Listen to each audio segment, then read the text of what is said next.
harashobora kuba kandi kazi nkenewe ko ku rugamba nimba nahagaritse akazi kuko nakora muri Canada kugira ngo ndabihagarike mvuge nti ndagiye mwishamba hamwe n'abandi ni kubera ndabifitiyemo jewe nyene icizere.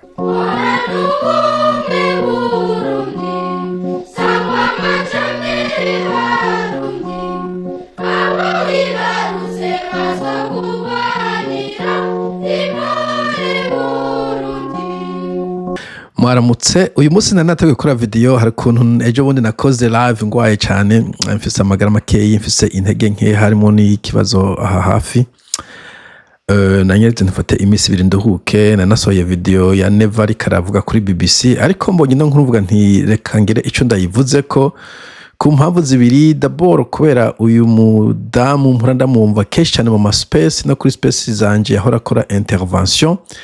Ensuite narabonye kiya kiganiro kiriko gisirikira ku radio no ku channel y'u Burundi umugabo kanabita umugabo mbona ntomita umwana umusore cyangwa ashobora kuba akiri umusore ariko avuga ko ari umurede Tabara yafatiwe muri Congo umunyabwiza ariko aravuga ko nawe avuye kuri terrain kumbure abaraba ama televiziyo mugoma mushaka kuba mwabiravye reka ariko ngire icyo mvuga kuri uyu muntu no kuri iyi evenement shasha iri kiravuza induru nyinshi cyane kuri social medias.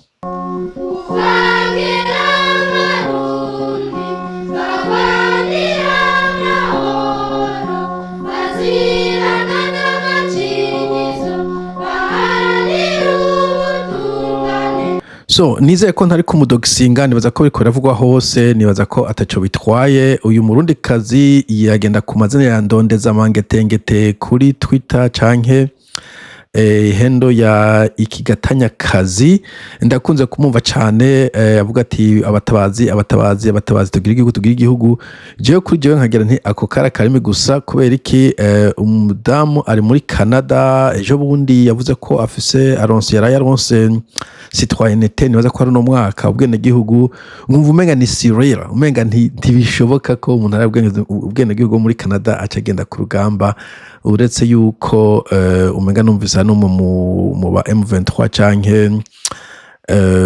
canke twigwaneho yaje avuye muri Canada. Anyway ivyo ndaja kubishika ko kuri Canada ambassadeur ariko yidodomba ariko reka ngume kuri histoire.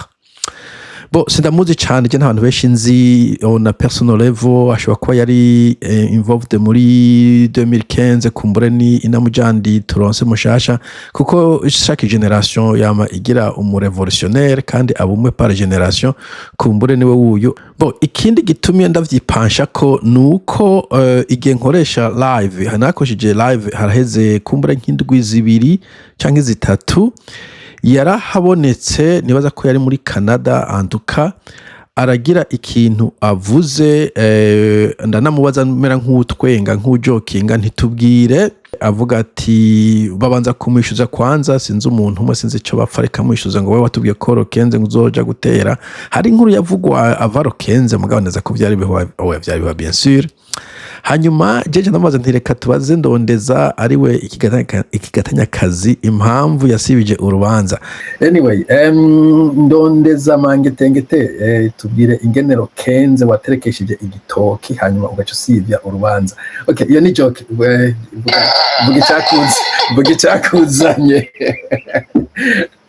yari joke naza ko yabitahuye nako ndamubaza wewe waratubwiye ko Rokenze umva ko ariko baramwagiza ngo yavuze ngo Rokenze ngo azotera ntanywa ntiyatera anko nifaje ntabashikiye ibintu by'intambara ntibimana ntabashikiye ibintu by'intambara mugabo boni evolution ya situation y'u Burundi tugomba gukurikirana burya gushira umutwe muri sende nko mu musenyi ntaco bimaze fo kumuna kwikina ibi bintu n'abadede mushatse mu bikurikirane mushatse mu pay attention kuko burya ngo akatarese kabagasema. Voilà ico gihe yari yakoze ikiganiro yavuze iminota 13 kuri yo live sinosura kuyikina kumbore ndaja kwishira muri commentaire ashaka kuyumviriza ivyo yavuze ariko ushobora kugenda kuri Twitter yiwe arakora ama live menshi cyane nibaza ko message iguma ari yindi dushigikire abatabazi ariko cette fois-ci utikubeye ko muvuze numvise ngo ya joininze ce qui est intéressant surprenant je dirais ya joininze sinzi ko ari mu rukoko sinzi ko ari ahantu berekanye afise ifoto afise Motorola canke yagiye kubimbonera kure nizo nuze kuzigena Motorola. Okay, afise tenue, bon that was a joke. Afise n'agakobwa gatoyi hasi n'inkoho niniya kumbure naja kuronka ifoto irutinda yerekane. Hanyuma hariho n'iyi interview kandi yakoze ijya abona ko ari ahantu novuga ko hasa no mu rukoko nyene mugogo nahonze n'ahandi kandi bona hari ibiti tropical ndetse ko atari muri Canada. Donc nubwo umuntu ntanda kwibaza nti oye ni AI ndondeza muri ntibishoboka umwana mu mugi arajya gukora iki hariya mu gahinga mais voilà elle est là. Nuko bimeze sinzi ko ikindi je navuze nti hari haheze indwi zibiri iyi foto. Okay, anyway, ati zerekanye iyi foto kumbe yari profesi. Nari navuze nti kumbe ndi profete. Nanerekanye iyi foto yiwe nanagize iyi ni AI. Okay, iyi ni AI don afashe iyi foto, arafise ifoto afise ikintu yarafashe ngaha cette fois afashe iki kintu none heraba nahavuye nsanga yabaye profesi. Ntabwo narinzi ko areka aja ku rugamba pe, nta nivyo nibaza ko yoja ku rugamba. Ibintu n'abagabo vyatunaniye, bon sinanumva ko umukenyezi ari wewe wa mbere kudutanga kuri tele. So iyi nafuye kuyindi cyo tunavuze yabaye profesi. Kubera nari nashizeho uyu nashizeho n'indi ya Butari kubera nawe nyene akunda kuvuza iparara ngo turagiye. Okay, Butari arazi ko ndaje dupfa, ntabwo ndiko ndamucokora. Niyoza ko abantu bari serieux, en fait abantu bari serieux. Niyoza ko cette fois-ci vous le voyez. Donc iyi niyo nari nasize mvuga nti rero nazuto Butari na ikigatakana kazi ko bashiririye etc. Ubwo Ubutari nawe ejo bundi tuzobona asa uku. C'est désolé, c'est grave. Je suis désolé. Ok, encore une fois, Jens Shintambara, ariko ndavuga ko biriko vyevorewa d'une manière tutari twiteze. Bon, je personnellement M23 sindakurikirana neza niyo bagize ama space simba ndimwo, sinzi exactement bari gukora gute, batwagwa nande etc. Bafise programme de société maze kumva. Qu'est-ce que j'ai entendu? Numvise ikintu bita ngo iki kintu bita état de droit. Yes, donc bita ngo état de droit. Umuntu ngo nanagize iyi munyoga wanje ndayihinda ndamwambika impuzu za gisirikare niho none nabaye profete. Hanyuma nkuko mwabibonye umva ko ari muri neza ko ari muri Congo, je pense neza ko Tabara itari rukoko nubwo navuze mu rukoko neza ko ari muri Congo. I don't know man, je numva umenga ni bravure idasanzwe mu vyukuri, ni bravure itagira uko ingana, nico kituma bigusaguza cyane kuri internet.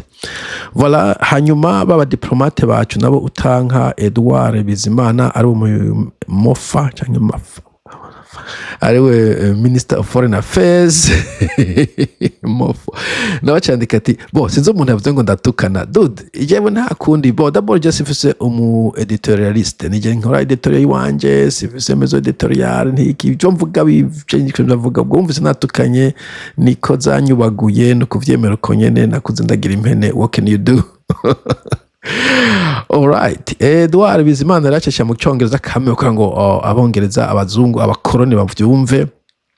A Canadian fighter from Red Tabara.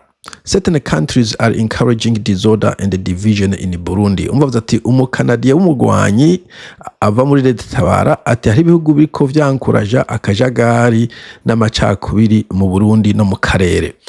Anko iyi diplomasi ukuntu yagiriza Canada bomuganeza ko ari kuvuga ati uyu muntu muri abo mu nationalite mu mukomeshe kogera baze ko muri Afrika akajagari umuntu akoza akantu baca bamujako mugase nuvu kuntu avuga ngo Canada irafise ikikora nibi twoje nkundi ngaha igihugu ndimo ntikizi ivyo ndimo ndakora. Okay, they know nothing. Ejo nzindutse nkaja sepa mu Buganda muri Congo n'importe où nabo kino gihugu cyane ntibanamenya nuko nagiye bo baramenya ko nasotse igihugu muga destination rimwe ntibanayimenya kuko kenye na kesho fata escala haninde hariya nubwo bo bimenya ntibaguhagarika kuko ufite uburenganzira bwo buhugira muvuma bwo gutembera etc. Donc urumva ngo yuko aciye ari karamurega ku bakoroni avuga ngo emaye Burundi ingeri Ministre of des Affaires Extérieures, je crois, Burundi is closely following all diplomats involved in hostile acts and the measures will be taken. Kukwikira ngo diplomate bose bari involved. Bo sinzi ko ari kuvuga diplomate b'Abarundi nubwo kutera ubwo ba diplomate Canadien ubakoze ikise.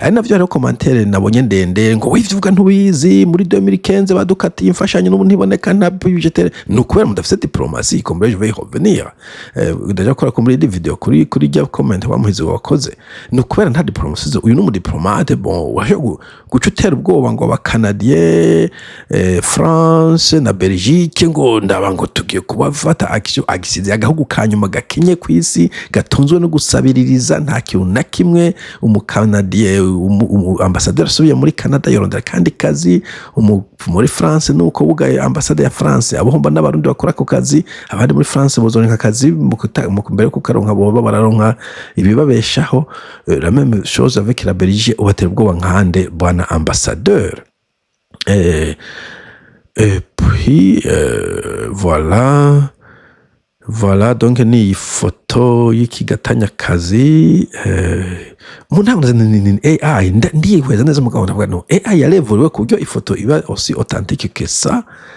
Wow, bon sinzi antuka ni message iteye ubwoba ku bantu bakurikirana social media ko twese twari tuzi ko ari kuvuga gusa kuri social media canke ko ari umuntu nyina ashinzwe media mugabo ato bari kuri terese. Je suis surpris. Ubukuru twahawe tubwirizwa kubukoresha mu guhumuriza abarundi bose mu kugwiza urukundo n'amahoro mu gihugu cacu. Bon, hanyuma sinzi ko of Burundi will host sinzi ko Edouard bamwishuye kenshi na kenshi baramwishura kubera ko muri gifite umwanya muto reka ndamwishure peto ndamusome vyo bamusubije Edouard hatangwe demokrate at excellence na excellence ga we are accustomed to your arrogance and your empty words. We have no need for any country support to return home. Voilà, nibaza ko yavuze nta ntuzeye umurundi akeneye kugenda n'importe où ufise ubwene gihugu bw'ahantu ntabwo uboshe en fait Europe cyo kimwe abazoco kimwe nabo birabure biwacu bagwe bwana gihugu urumwene gihugu asanzwe washaka kugenda n'importe où none ntuze ko n'aba mercenaires benshi bari muri ako karere bavuye muri ivyo bihugu ntabwo basubiye muri Amerika zoca babajako hari nabo kwanza bigeze gufata gukubita ngo kudeta Tshisekedi etc hari abagwanyi benshi baje kugwana mu Barabu bafise ubwene gihugu bwo muntu uze bikoze no gutera n'indura tumuntu ajya kugwana hari yagarutse ntibagoma kumwakira etc no nibaza ko umugabo naho no muvuga ngo turatukana umuntu avuga ngo turatukana aba bantu none ntiwo sinjiji injiji sigitutsi injiji ni adjective.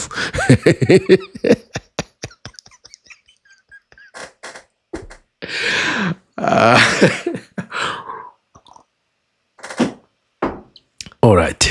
Abantu ninjije ntazi ndagite boba.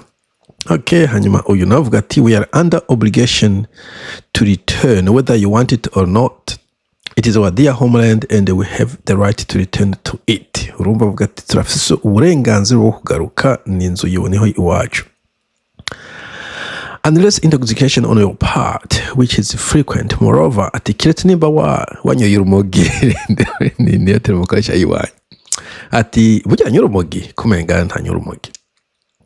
Could you, Mr. Minister, indicate the diplomats involved in urashobora kuvuga abo ba diplomate uri kuravuga yuko bari involved sinzi aba diplomate kratera ubwoba jana umva ibintu by'abadede bakunda ibintu byo gutera ubwoba navyo birarengeje umudiplomate wo muri Europe umutera ubwango umukozi ki igihugu ki capfuye nabi umutera ubwoba koma umutera ubwoba gute umwe mugomba kubembereza esutu nka Belgique nico gihugu numvuze gisigaye kibasutena bon Canada n'igihugu kikunze kuba kiri comme ça abafaransa nabo nyene bashobora kugusina kwera bavuga igifaransa bidandagaze ko muzosigara muri agati kirebanga que vous êtes déjà ok. Tu as oublié qu'elle est aussi burundaise et belge, donc le Burundi et la Belgique doivent être accusés. Oh, on va faire n'ubwo n'ubwo bw'ikibiri gira bafite ubwo butatu bune donc butatu Burundi ububirigi Canada kumbure n'iyindi bomwe niga kubabwira en fait usohotse ibihugu by'abazungu bashaka kuguha citoyenneté ukaja gutora n'indi ukaja gutora n'iyindi birarekuriwe hanyuma ugakoresha ushatse nta problem. Ubu ndibaza ko yakoresheje y'Uburundi kameme ko aje kubohoza ngo igihugu cy'iwabo niko nekatubwira ngo tukibohoze ngo tugire igihugu. Et la Belgique doit être accusée, on va quoi accuser la Belgique juste kubera no na kumiro ndakurahiye elle est courageuse ni intwari yacu kabisa je nanje ko ari courageuse pense j'ai pas compris j'étais étonné sinon quoi ataruko naho muzobakoze iki un seul mot pour vous abana turaje mutwitege Dede Mastigo bo je menga hari abantu badeze ko Dede igomba kugenda vyanka vyakunda ni twifuje ko itoba intambara amfete je nibaza ko intambara bo amatora bene ko atazoshoboka ko Dede nibo bayoganza bakayiba alright bo intambara nubwo yo bishoboka intambara ica ibintu vyinshi n'abantu benshi kandi abantu baje ku butegetsi kubera intambara baba bafise ico no kwita entitlement ko bakivunikiye rimwe vyumvikana mini ndondeza avuye ahantu muri comfort agiye kujya ubugori n'ubuhara n'ibiharage n'inyama z'ubukwavu I don't know mbuga just nshaka ibintu by'intambara nivuze ko kumbure hoba indi nzira hari izindi nzira kumbure nka zibiri ntavuze kwenda zibikiye ikindi kintu before anything else she's a free human being voila don't have the freedom you moving around neza ko afite ubwo burenganzira vyogora ko Canada igupersecutinga ngo wajoininze mouvement tere autre mouvement ndiko kubwira ko n'amuvuma yamaze kwagizwa terrorisme ko abantu bajoininga bagasura kagaruka etc abantu benshi amfete baje kugwana mu barabo bavuye mu bihugu vyo muri voilà bove mu bihugu bindi hanyuma ndikuraba umwanya sinapanze live no munsi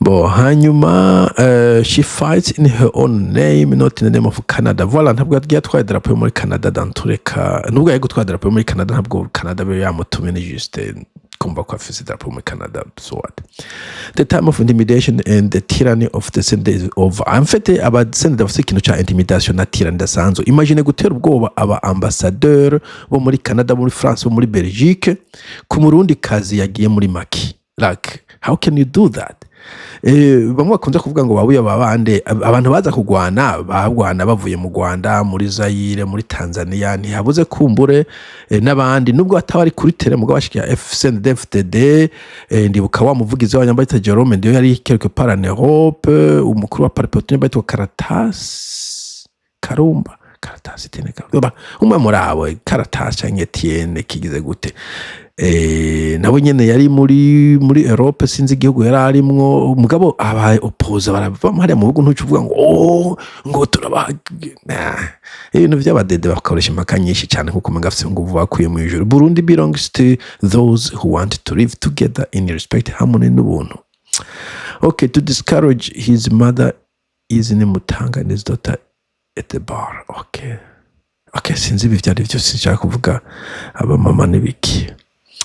Okay, what drives Ndondeza to be in his situation is not his will, but his destabilization of this person by criminal power in the state. Bo jana nibaza kugira ngo umuntu ashobora gufata decision nk'ipe abari ntuzeye. Nico nashaka kuvuga donc abadede badeside bati bon reka dupushinga abantu muri kona nta indi kuko atandi cyo basigaranye atari ko duhangana je numva ko haguma ko harabaye ikintu ca ouverture de l'espace politique ngo ntibebe ngomba kubaja mu ishamba ko dantureka uno muntu umwe nubwo uvuga ngo muzobanesha n'abantu duhomvye en fait bagomba baba kuri terrain sinzi ko ari mu artiste etc n'abantu bagomba ko bari kuri terrain paratere muri Congo canke mu Rukoko bari ngaho mu Burundi bari ko barakora ibintu bo izo mbona kure muri ko nazo mujana kujya musonga nazo zikora ibindi ziga technology bo basika bya kora mission mu bindi bihugu peut-être mugarumva all of a sudden tugiye kuja mu ntambara iri insensé aucune registre malsaine ni aucun réseau social ne parviendra à détruire la paix pour laquelle tant de Burundi ont versé leur sang. Bon inamuco anje derisha ije no fata serious mbonye umuntu avuye muri Canada ngo agiye kuri tele je reprendre serious no fata sérieusement kuko yeah. Il est honteux de voir des enfants du pays se transformer en instruments d'ennemis pour détruire leur propre parti. Bon, encore une fois, yes, n'abana b'u Burundi mugabo ndi kuvuga ko igihugu kitariko kiroreza ko abantu bagomba gihugu sino pour de même chose ega nuko abadede bavuye mu ntambara nta myaka 30 iheze n'abari mwishe bari ko barasagurana ikayagasha bo mwari mufise niko nabo bafise donc ntumva ngo bavuga ngo ennemi de le patrie abadedewo baza ahantu basambuye ahantu barasaguye hararenze so ico kivane musi cyo turiko tuvuga ko igihugu mu bisanzwe kenshi na kenshi umuhisemo kubona mu mahoro abana mu mahoro mugabo umuhisemo kugwana haragihe usanga atayindishwa muhaye abantu what can I say encore une fois just intambara mugonde kuvuga il faut que de tous les côtés muraba yuko musuka mu mabisi imbere yuko ibintu bigera kure en fait. Voilà. Bon, sinzi que Atera Villers canadienne que burundaise, quelle affirmation absurde. Bon, sinzi ko donc n'umurundi gusumvya umukanadienne, je crois quand même yabaye mu Burundi imyaka myinshi gusumvya muri Canada avuga ikirundi etc. Ok, sinzi undi Dr Yoras Butoyi ngo ashigikira ngo terrorist group mwibuka ko ntuzeye imbonerakure abasendede babita ngo ni terroriste tribalo génocidaire so abadede en fait barafite ikibazo abadede nta kintu bafise bovuga ku muntu agiye kugwana nabo baragwanye right. Bon, le Burundi se construit pas se détruit. Soutien total à nos institutions. Merci beaucoup pour votre message pertinent. Bon, nibaza ko ubundi aho bugeze uje mbona mani nkamba iri inevitable. D'ailleurs je n'ayitse ko nuvuga no muntu ya quelque temps ndavuga ibintu biri mu butungane deja tuvane muri ibi by'intambara n'abari muri mu buhungiro n'ibiki ibintu biri mu butungane aho umuntu apfungwa ntapfungurwa imanza bakaziba bizoherera hehe yambwiye ati mu Burundi hazoba guerre civile yamibwije kwekana mu ntumwe territoire. So voilà nico nagomba komesha en fait sende dekomeje uku nta shwa bazoba bariko bari habonyene wanashaka bonyene batanacanye mu uzorabona bijya butare bimba hirya no hino nta ordre bashiramwo etc. So voilà nabo bishobora kuzosanga banacanye mu n'igihe bagira. Do not forget that the countries in which we live today are not our homeland. Umva wibuke ko abantu ibihugu barimo atari bihugu vy'iwabo. We never chose to live there. Sitwe twahisemo kuba hano. Twisanze hano kubera ama circonstances mwadushizeko. La bravoure de notre nation ne sera jamais ébranlée par les sombres destins d'individus jouant des messages de la cruauté. Voilà, c'est une différence cyane. Nous soutenons le ministère dans la gusutana ministere bo abadede masutana abadede nyene mugabane yaza kwageze ko mutangura gusemera abadede bakarako bigarura kugira ngo abarundi bagire ega ntimubwire ngo nabo bantu bari mu ishamba gusa mwe mubaza ngo nabantu je ndakubwiye bon message zimeze kumena zisoma ndakubwiye umunsi hagize umuntu I don't know sija kuvuga ibintu by'intambara kuri kugeza mugana kuvuga ko ari intérêt du pays abantu bari enragé agashavuka gira ngaha mu muhogo abantu mwici abantu mwapfungiye abantu mwiba amatongo abantu mwiba ibintu vyose. So look muzoba surpris abantu bazo surpris nawe ugenda winyegeje kuko nta sendedira bakinyiza bose n'abafyonda bose umenga n'ubunyegera bariko barafyonda n'abantu nka 10 gusa peut-être bari areza mu Burundi abandi goma kuma mashe kugira kumbura kaza afise nubwo ari usabusa kagumeho etc. Muga abantu benshi mu Burundi ils sont furieux. Your regime of killers and thieves thinks it's going to render people stateless forever. Ati none iyo ntwaro yanyu yabicanyi n'abasuma bibaza yuko bazoheza abantu mu buhungiro pour jamais. Voilà, notre pays ne sera pas ébranlé par des individus. Bon, quand on gagne ntuzeye umenga ni chat GTP cyanditse uvuze exactement ébranlé kubya kwikoresha nk'iterme nko ébranlé muri abantu babiri neza ko uyu muntu basa bose nawe nyine copy I don't know. Voilà bamuje ko ari benshi bon bamwe peut-être basutena abandi bari contre mugabo je novuga yuko encore une fois pour terminer ntabwo nsutiye intambara gusa nibaje ko history iri intéressante au sens où uyu muntu yarari ahantu ari muri confort ntavuze ngo muraja kumigamba ku rugamba kandi ari comfortable mugabo je ne m'y attendais pas no ko kandi ari umudame which is really interesting. Hanyuma nuko kandi atanzwe ziheze turiko turavugana umengo hari ukuntu kuri muri social media umengo umuntu murazinanye somehow hari abantu je tuvugana kuri internet tukamenda muzi hano ntaronda mu maso mwangiha image yuko asa mu maso kubera tuvugana keshi ziko mu gwe bashikira ngo hari abantu nibaza ko basa mugabo sindababona mugabo mega ndaza ko basa kubera tuvugana I don't know ngira nimandi wanje iri perturbe I don't know but in any case nibaza ko uyu mu ministre atawe tworandira ko itwara yariyo umuntu umukanadienne